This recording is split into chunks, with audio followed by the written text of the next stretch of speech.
Alors maintenant, on s'intéresse à la fonction, elle se ressemble un peu toutes, mais cette fois c'est xy au cube divisé par x2 plus y2, sauf si xy égale 0, 0, auquel cas f vaut 0.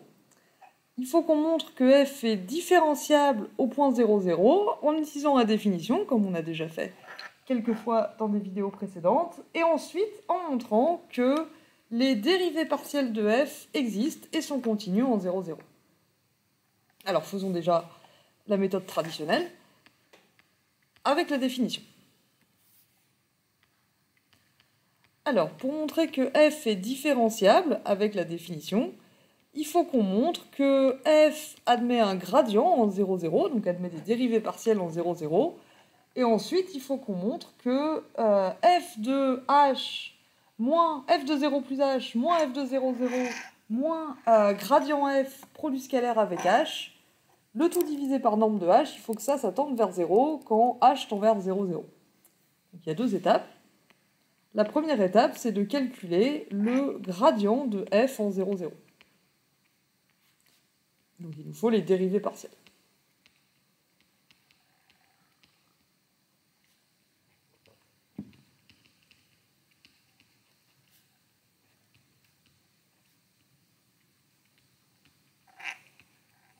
Alors, comment on les trouve, ces dérivées partielles?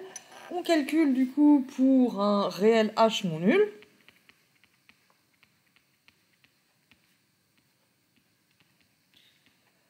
On calcule, donc on fixe dans un premier temps y égale 0, et on garde la fonction f de x0, et on calcule son taux d'accroissement en 0. Donc f de 0 plus h, 0, moins f de 0, 0, le tout sur h.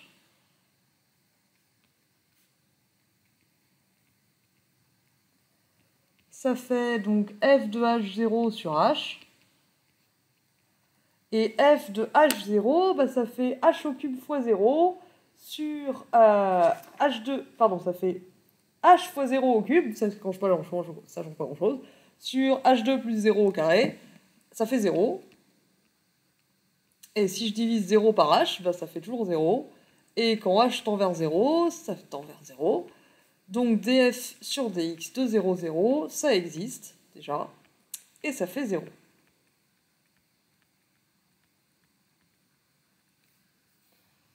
D'accord? Alors maintenant, on va regarder la dérivée partielle par rapport à y. Et pour ça, qu'est-ce qu'il faut qu'on fasse? Il faut qu'on regarde la fonction f de 0y, donc on fixe x égale 0, et on fait le taux d'accroissement de f de 0y en 0, donc ça nous fait f de 0 plus h moins f de 0, 0, le tout sur h. Autrement dit, f de 0h sur h. f de 0h, c'est 0 fois h au cube sur 0 carré plus h au carré, qui fait 0. 0 fois h au cube, ça fait 0. Le tout divisé par h. 0 divisé par h, quel que soit h non nul, ça fait 0. Et quand h se rapproche de 0, ça continue de faire 0.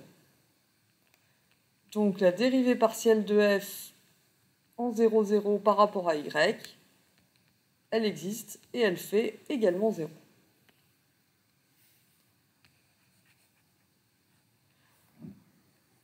Donc le gradient de f en 0, 0, c'est le vecteur nu.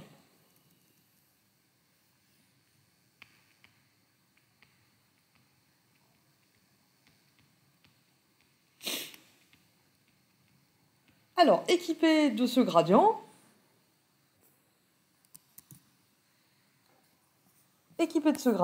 on va maintenant étudier la différenciabilité.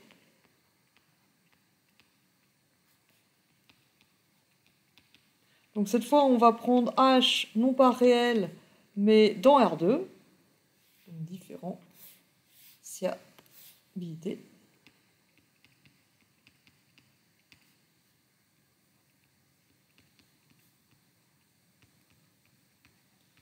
Donc cette fois, h, c'est plus un réel, il a deux composantes. Et il faut que je calcule f de 0, 0 plus h.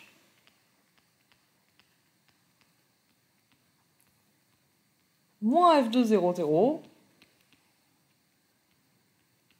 moins gradient de f en 0, 0, produit scalaire avec h, que je divise tout ça par la norme de h, et ce serait fantastique si cette fonction, si cette expression avait une limite quand h tend vers 0, 0. Alors déjà, cette expression, que vaut-elle? F de 0, 0 plus h1, h2, ça fait f de h1, h2. F de 0, 0, ça fait 0. Et le gradient de f, c'est le vecteur nul. Vecteur nul produit scalaire avec h, quel que soit h, ça fait 0. Donc ici, on a simplement f de h1, h2 divisé par la norme de h, c'est-à-dire racine de h1 carré plus h2 carré. Qu'est-ce que ça va donner, ça? F de h1, h2, donc on va garder le 1 sur racine de h1 carré plus h2 carré de côté. Et f de h1, h2, bah, ça nous fait h1, h2 au cube sur h1 carré plus h2 carré.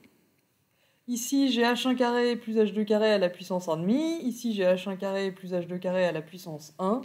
Donc au total, j'ai h1, h2 au cube sur h1 carré plus h2 carré à la puissance 3,5. Et je veux étudier la limite de ceci quand h tend vers 0, 0. Alors c'est une fonction à deux variables que je vais appeler g de h1, h2. Et un outil qui est particulièrement puissant quand on veut étudier les limites de fonctions en 0, 0, surtout si on veut que ça fasse 0, ce sont les coordonnées polaires.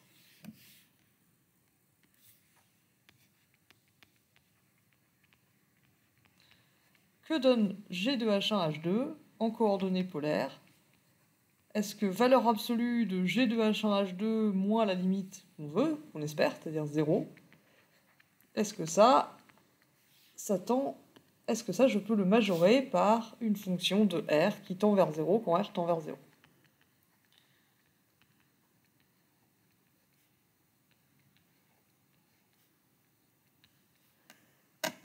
Donc g de r cos θ, r sinus θ en valeur absolue, ça va nous faire r cos θ valeur absolue, r sinus θ au cube, divisé par h1 plus h2 carré, c'est r au carré, le tout à la puissance 3,5. h1 carré plus h2 carré, ça fait r carré cos carré θ plus r carré sinus carré θ, ça fait donc r carré, facteur de cos carré plus sinus carré, et cos carré plus sinus carré, ça fait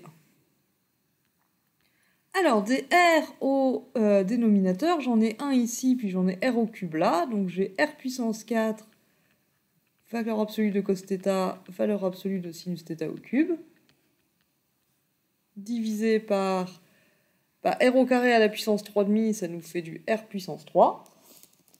Donc g, c'est égal à r tout court, si je simplifie les r, cos θ, sinus θ au cube, en valeur absolue. Cos θ en valeur absolue, c'est plus petit que 1. Sinus θ, c'est plus petit que 1. Donc au cube, c'est plus petit que 1. Donc tout ceci est plus petit que r. R, c'est une fonction qui ne dépend que de r et pas de θ. Avec, je la place ici, phi de r qui tend vers 0 quand r tend vers 0 plus. Et ça, c'est la condition qu'il nous faut pour pouvoir affirmer que g de r cos θ, r sin θ, que g de h1, h2, ça tend vers 0 quand h1, h2 tend vers 0, 0. Et g de h1, h2, c'était le quotient f de h1, h2 moins f de 0, 0 moins gradient de f produit scalaire avec h, divisé par norme de h. Donc ce qu'on a obtenu, c'est que la limite quand h tend vers 0, 0 de f de 0, 0 plus h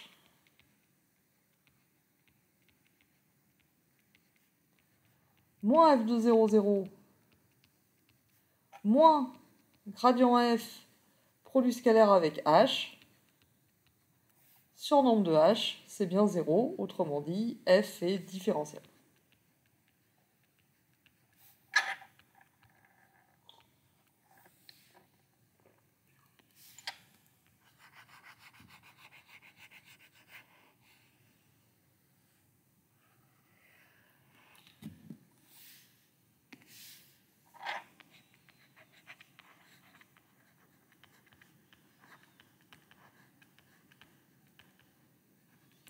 F est différenciable en 0, 0, comme on avait déjà vu précédemment, avec la même méthode. Très bien. À quoi elle ressemblait cette fonction? F, du coup, voici son graphe. xy au cube sur x2 plus y2, ça nous donne ça. Et ce qu'on a obtenu ici, c'est que f est différenciable en 0. Donc on a obtenu que si je fixe y égale 0 ici et que je regarde la fonction en fonction de x,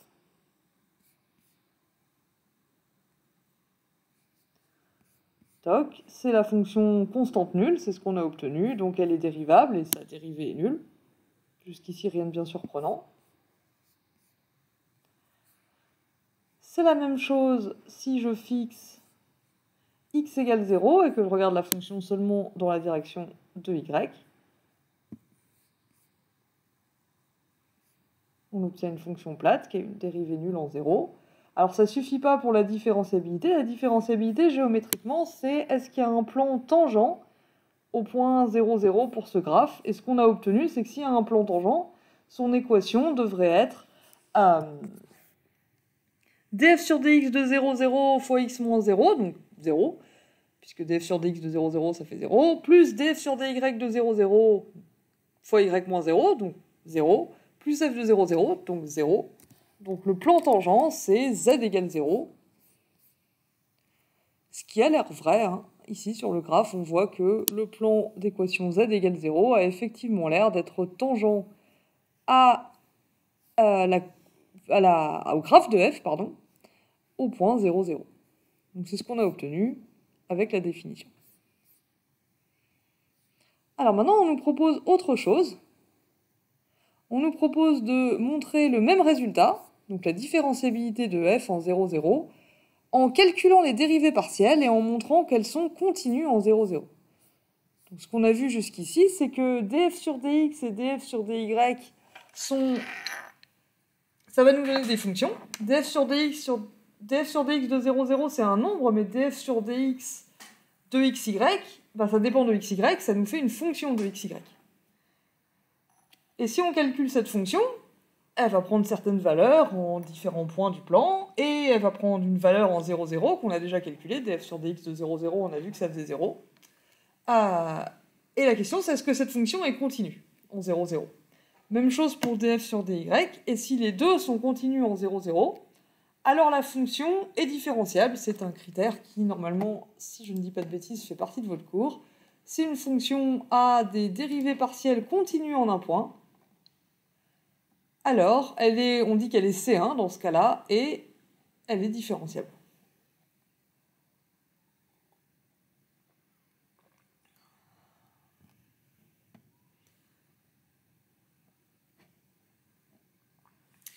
Alors, remontrons la différenciabilité de f avec cette deuxième méthode.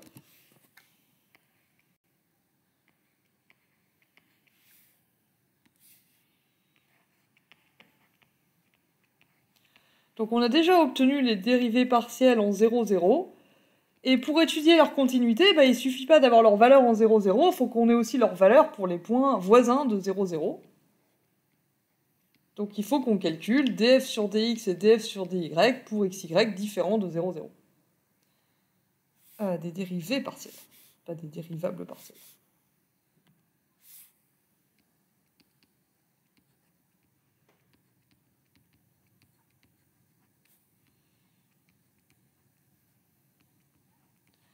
Donc il faut qu'on étudie là les dérivées partielles en 0, 0. Alors, si x, y est non nul,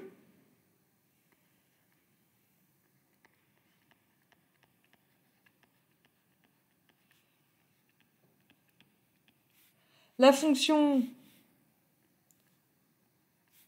si je prends un point x0, y0 qui n'est pas le vecteur nul, la fonction f de x, y0, donc je fixe y égale y0, et je regarde la fonction f de x, y0, ça me fait du x, y0 au cube sur x2 plus y2 sur x plus y0 au carré, sur x plus y0 au carré. Et la question, c'est est-ce que je peux dériver cette fonction en un point x0? Et bah oui, ça ne devrait pas poser de problème.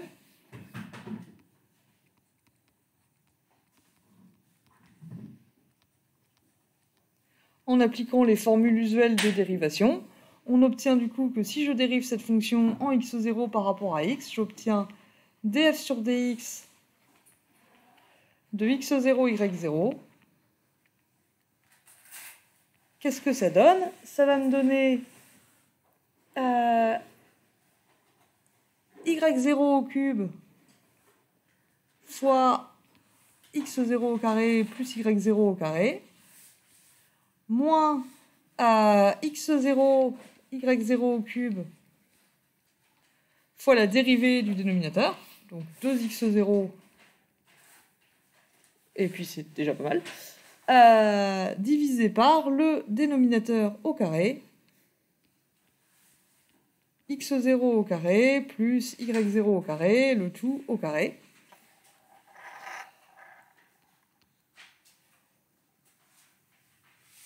Et ça me donne y0 au cube fois x0 au carré, moins 2y0 au cube fois x0 au carré, donc je vais avoir moins x0 carré y0 au cube, plus y0 au cube fois y0 au carré, donc plus y0 à la puissance 5. Donc au final, la première dérivée partielle, c'est y0 puissance 5 moins x0 carré y0 au cube, divisé par x0 carré plus y0 au carré, le tout au carré. Donc df sur dx de xy, ça existe pour tout xy de R2.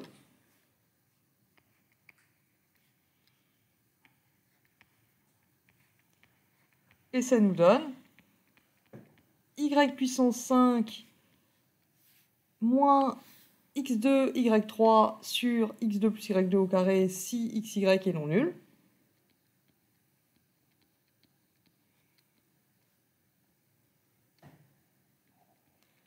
Et on a calculé la dérivée partielle quand xy égale 0, 0, et on a obtenu 0.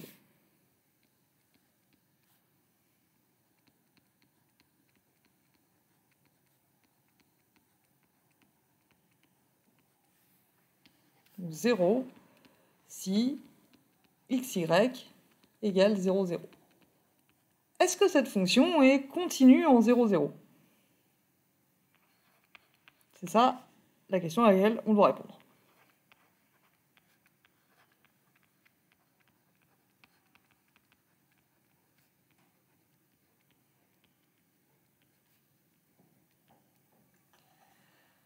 Est-ce que df sur dx est continu en 0, 0? Bah pour ça, on va utiliser, pour ne pas changer, les coordonnées polaires.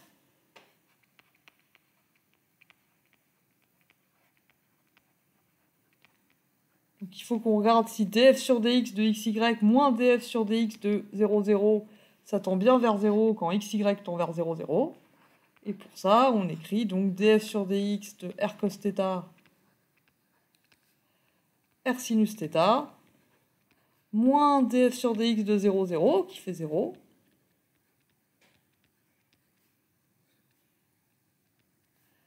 Alors, qu'est-ce que ça nous donne? Ça nous donne r puissance 5, valeur absolue de r puissance 5 sinus puissance 5 de θ, moins r carré cos carré fois r cube sinus au cube, donc moins r5 au total, cos carré de θ, sinus au cube de θ, sur x2 plus y2, ça fait r carré, le tout à la puissance 2, ça fait r à la puissance 4. Donc on obtient au final r puissance 5, qu'on peut mettre en facteur ici, facteur de sinus puissance 5 moins cos carré, plus de place, j'aurais pas dû le mettre là.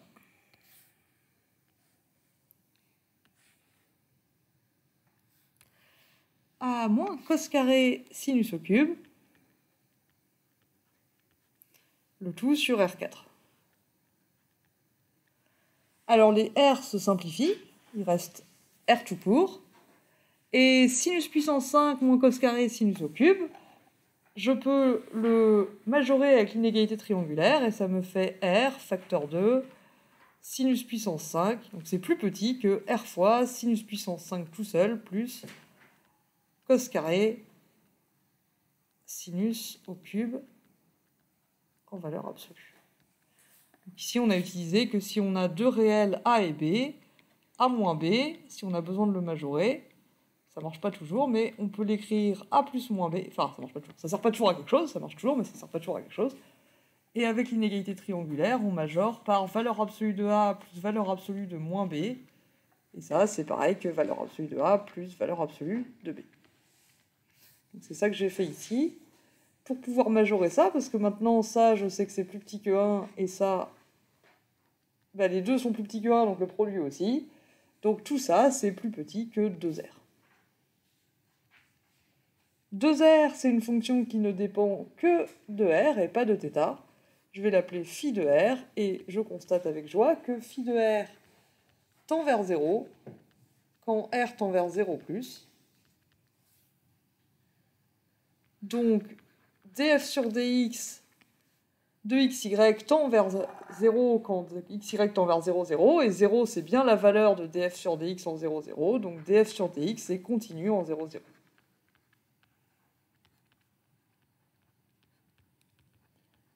La fonction df sur dx est bien continue en 0, 0. Alors, il n'y a plus qu'à faire pareil avec df sur dy.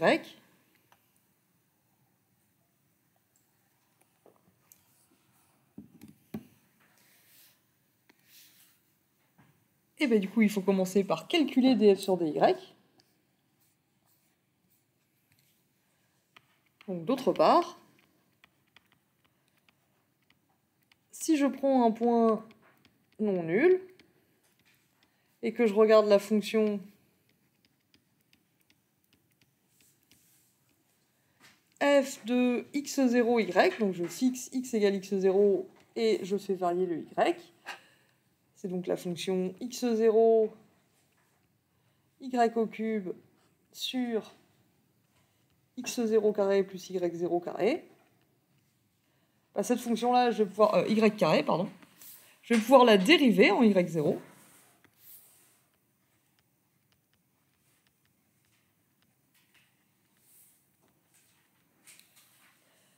Et ce que ça va me donner, bah, c'est la dérivée partielle de f par rapport à y en x0, y0.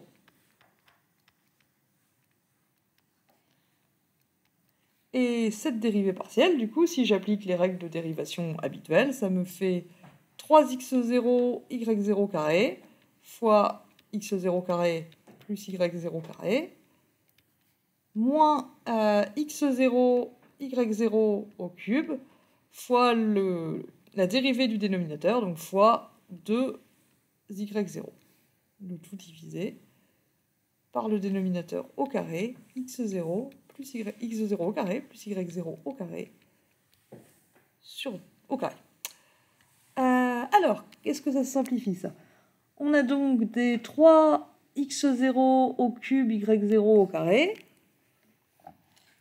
D'accord, celui-là il ne se simplifie pas. 3x0 au cube y0 au carré. Plus 3x0 y0 puissance 4. Et là, on a moins 2 x0 y0 puissance 4. Donc au total, il reste un seul x0 y0 puissance 4.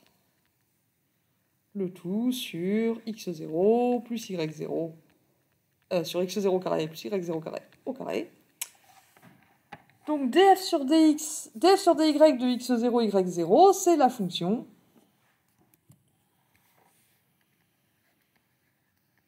qui est définie sur R de tout entier, du coup, par l'expression qu'on a trouvée si xy est non nul.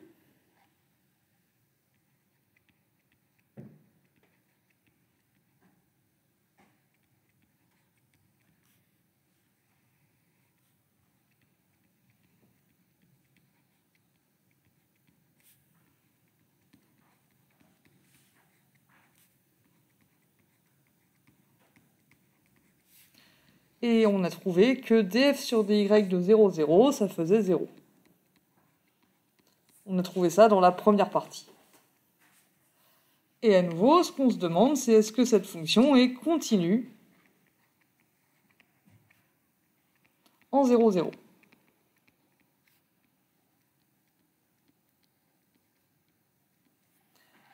Eh bien, il n'y a qu'un moyen de le savoir. On va du coup étudier la différence entre df sur dy de xy et df sur dy de 0, 0. Quand xy se rapproche de 0, 0, il faudrait que cette limite fasse 0. Et pour ça, on va l'étudier en coordonnées polaires. Donc, en coordonnées polaires,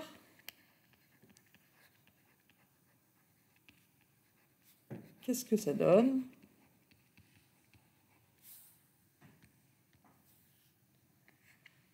Df sur dy de r cos θ, r sinus θ, moins df sur dy de 0, 0, qui fait 0.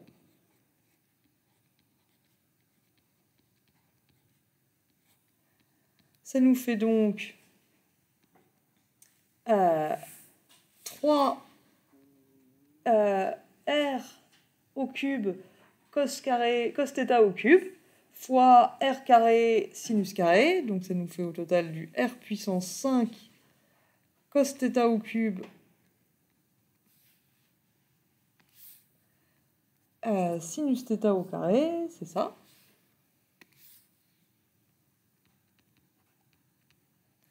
Moins r cos θ fois r4 sin 4θ, donc à nouveau r puissance 5 au total cos θ sinus θ à la puissance 4. Et je m'aperçois que je me suis trompée ici, c'est un plus, je crois. C'est ça, c'est un plus.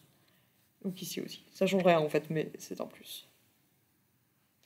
Le tout divisé par x2 plus y2 qui fait r carré à la puissance 2, donc r puissance 4. Comme précédemment, on voit qu'on peut mettre un r puissance 5 en facteur.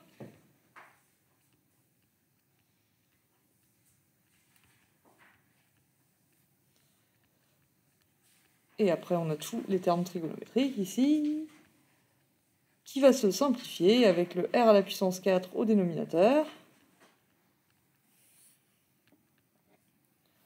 Et d'un autre côté, la partie qui est entre valeur absolue, avec tous les termes trigonométriques, on peut utiliser l'inégalité triangulaire pour la majorer par 3 cos cube θ sinus carré θ, plus cos θ sinus θ puissance 4. J'aurais aussi pu faire ça ici, j'aurais pu les séparer.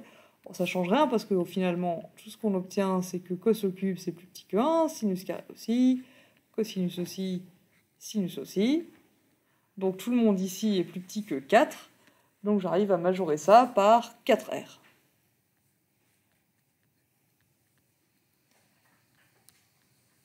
« 4R, c'est une fonction qui dépend que de R et qui tend vers 0 quand R tend vers 0.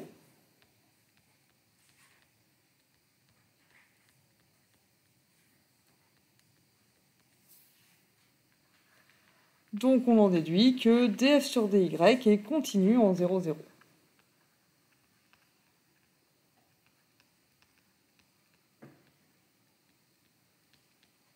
Donc les deux dérivées partielles de f en 0, 0 sont continues. Donc f est différenciable en 0, 0.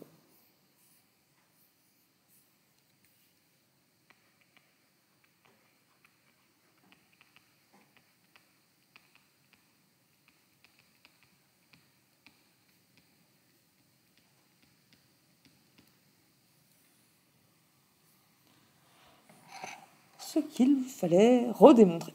Et comme toujours, je vous remercie de votre attention. À une prochaine fois.